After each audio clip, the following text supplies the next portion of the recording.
Imagine cleaning out an old attic, sweeping up a little dust, and within days your lungs begin to fail. No bite, no scratch, no warning, just air. Hidden inside rodent droppings is one of the deadliest viruses most people have never heard of. Hantavirus. A virus so dangerous that healthy people can go from feeling fine to fighting for their lives in intensive care within hours. And unlike many diseases, hantavirus doesn't spread through crowded cities or airports. It hides in barns, garages, attics, forests, campsites, and abandoned buildings. So what exactly is hantavirus? Where did it come from? Why does it attack the lungs so violently? Could it ever become a global pandemic? And why are scientists still watching it so carefully today? In this video, we're diving deep into one of the most terrifying viruses on Earth. Welcome back to Random Facts. If you love mystery, science, history, and unbelievable true facts, hit subscribe. Let's get started. Hantavirus is not just one virus. It's actually an entire family of viruses carried by rodents around the world. Different strains exist in Asia, Europe, North America, and South America. Some attack the kidneys, others attack the lungs. The most feared version causes something called Hantavirus Pulmonary Syndrome, or HPS. And this disease is terrifying. At first, symptoms seem harmless. Fever, muscle aches, fatigue, chills, headaches. It feels almost exactly like the flu. But then suddenly, the disease changes. Victims begin struggling to breathe. Their lungs start filling with fluid. Blood vessels leak. Oxygen levels crash. Some patients deteriorate so quickly that doctors describe it as drowning from the inside. And the scariest part? Many victims are young and healthy before infection. No weakened immune system. No major health conditions. Just ordinary people exposed to contaminated dust. The virus gets its name from the Hantan River region in Korea. During the Korean War in the early 1950s, thousands of United Nations soldiers developed a mysterious illness. They experienced high fever, bleeding, kidney failure, and shock. At the time, doctors had no idea what caused it. Years later, scientists identified the culprit, a rodent-borne virus now called Hantavirus. But hantaviruses themselves are probably ancient. Researchers believe these viruses evolved alongside rodents for many of years. That's why different rodent species carry different strains. For example, deer mice carry sin nombre virus in North America, cotton rats carry Black Creek Canal virus, rice rats carry other strains. In South America, several rodents carry Andes virus. The rodents usually don't become seriously sick. The virus lives inside them naturally. Humans are basically accidental victims. And that's what makes hantavirus so dangerous. Nature never designed it for us. For decades, most people had never heard of hantavirus. Then came 1993. In the Four Corners region where Arizona, New Mexico, Colorado, and Utah meet, healthy young adults started dying suddenly. One victim was a 19-year-old Navajo man. He became short of breath and died rapidly. Soon afterward, his fiancée also died. Doctors were confused. These weren't elderly people. They weren't immunocompromised. They weren't supposed to be dying. Then more cases appeared. The CDC launched an emergency investigation. Scientists eventually traced the outbreak to a previously unknown hantavirus strain, sin nombre virus. Ironically, the name literally means nameless virus. The real culprit turned out to be deer mice. That year, heavy rains caused food supplies to explode across the desert. Rodent populations skyrocketed. More mice meant more contaminated droppings, and more humans accidentally inhaled infected particles. This outbreak shocked the medical world because of how deadly the virus was. Nearly half of infected patients died. And suddenly, Americans realized something horrifying. A deadly virus could be hiding in completely ordinary places. Here's the biggest misconception about hantavirus.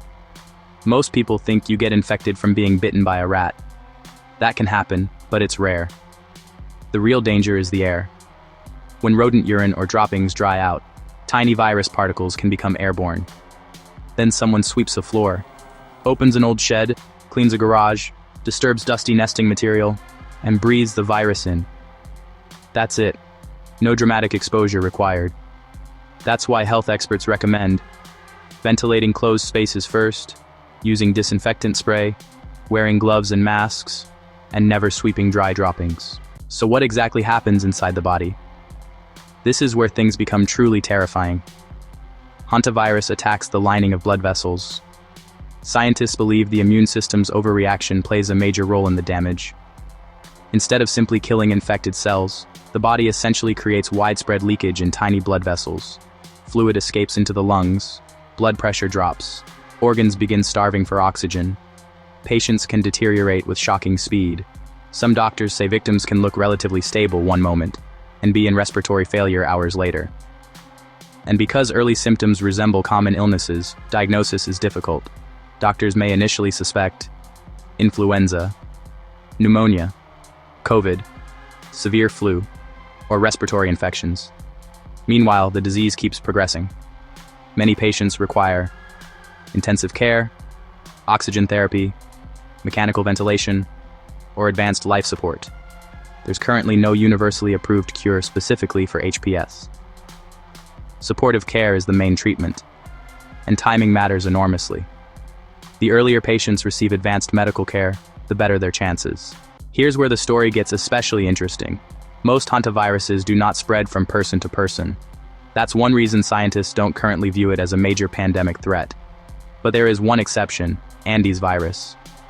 Found mainly in South America, Andes virus has shown evidence of human-to-human transmission. This shocked researchers, because suddenly, hantavirus was no longer just a rodent exposure problem. Close contact with infected individuals appeared capable of spreading the disease. Still, transmission seems limited compared to highly contagious airborne viruses like COVID-19. Scientists believe prolonged close exposure is usually required. But the existence of Andes virus raises a disturbing question. Could hantaviruses evolve further? Viruses mutate constantly. And while there's currently no evidence of a highly transmissible hantavirus strain emerging, public health experts continue monitoring them carefully because history has repeatedly shown that viruses can surprise humanity. Could hantavirus become the next pandemic? This is a question dominating internet discussions. And the honest answer is, probably not. At least based on current evidence. Here's why. COVID-19 became a pandemic because it spread extremely efficiently between humans through the air. Hantavirus behaves very differently. Most strains require direct exposure to infected rodent environments. That severely limits spread. Cases also remain relatively rare. In the United States, only a few hundred confirmed cases have been recorded since the virus was officially identified. But rare does not mean harmless. Hantavirus is one of those diseases that terrifies experts because of its mortality rate. Some outbreaks have killed around 1/3 to nearly half of infected patients. That's incredibly high. For comparison, many famous infectious diseases are far less deadly. So while hantavirus currently lacks the transmission power needed for a global pandemic, scientists absolutely take it seriously. Especially because climate shifts, environmental disruption, and expanding human contact with wildlife can increase opportunities for spillover events. And that's a pattern we've seen repeatedly throughout history. Here are some of the wildest facts about hantavirus. You can get infected simply by breathing contaminated dust. Healthy young adults are often among the victims. Rodents carrying hantavirus may appear completely healthy. Some strains attack the lungs while others attack the kidneys. The virus family exists across multiple continents. Deer mice are one of the main carriers in North America. Cases sometimes appear after people reopen seasonal cabins or vacation homes. Scientists still study why some patients survive while others deteriorate rapidly. And perhaps the creepiest fact of all, the virus can be sitting silently inside a dusty building for weeks before anyone walks in. Hantavirus reminds us that some of the deadliest threats on Earth are completely invisible. Not giant predators, not dramatic disasters, just microscopic particles floating through the air, hidden in places most people never think twice about. And while it's unlikely to become the next global pandemic, it remains one of the world's most lethal and mysterious rodent-borne diseases. So next time you enter an old shed, cabin, attic, or abandoned building, you might think twice before stirring up the dust. If you enjoyed this deep dive into hantaviruses, subscribe for more unbelievable true stories. mysterious science, and dangerous facts from around the world. And let us know in the comments what terrifying disease should we cover next. Until next time, stay curious and stay safe.